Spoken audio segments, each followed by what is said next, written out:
Hello everyone, আজকে আমি তোমাদেরকে টোটাল 5টা প্রদীপের 5 রকম কালার অ্যান্ড ডিজাইন করে দেখাবো। সবার প্রথমে আমি হোয়াইট অ্যাক্রিলিক কালার দিয়ে বেস করে নিচ্ছি। হোয়াইট কালারটা আমি একবার দেওয়ার পর আরও একবার ওটা শুকিয়ে যাওয়ার পর আরও একবার ডবল কোটিং করে নিয়েছি। বেস আমার পুরো রেডি হয়ে গেছে। এবার আমি মাঝখানে গোল্ডেন ইয়েলো শেডটা ইউজ করছি। এটা ফেভিক্রিলের।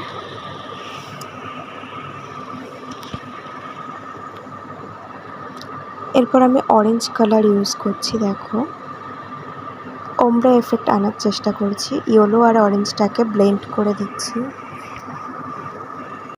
ইয়েলো আর অরেঞ্জ কালারটা ব্লেন্ড হয়ে যাওয়ার পর দেখো কত সুন্দর একটা ওমব্রা এফেক্ট এসছে।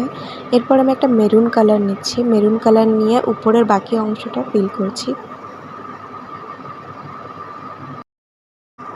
তারপর সেটাকেও সুন্দরভাবে অরেঞ্জ কালারের সঙ্গে মিশিয়ে দেওয়ার চেষ্টা করছি। দেখো, এখানে তোমরা রেড কালারও ইউজ করতে পারো, আমি মেরুন ইউজ করলাম। তো দেখো, সব কটা শেড খুব ভালোভাবে ব্লেন্ড করার পর প্রথম প্রদীপটা আমাদের রেডি হয়ে গেছে। এবারে আসছি 2 নম্বর প্রদীপে। যেমনটা কি আমি বললাম, আমি সব কটা প্রদীপেই প্রথমে হোয়াইট কালার বেস করে নিয়েছি। তো তার উপরে আমি ব্লু কালার ইউজ করছি। এটা ক্যামেলের একটা ব্লু শেড। আমি যেভাবে করছি সেভাবে না করলেও তোমরা পাতার ডিজাইন করে দিতে পারো 2 সাইড দিয়ে। আমি যেমন একটু বাঁকিয়ে করলাম, সেভাবে না করলেও হবে। যদি তোমরা পাতার ডিজাইন করো সেক্ষেত্রে পরপর সব কটাই পাতার ডিজাইন করবে। একটা বাঁকা হবে আরেকটা পাতার ডিজাইন, ওটা ভালো লাগবে না।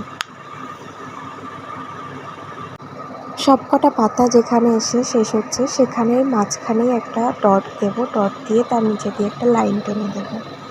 এবার আমাদের লোটাসটা কমপ্লিট। দেখো, আমি এটাকে ডুয়েল টোন করার জন্য হোয়াইটের মধ্যে একটু পিঙ্কের শেডটা দিচ্ছি। দেখো, পুরোটা ফিল করছি না, শুধু উপরের অল্প অল্প অংশগুলোই ফিল করছি।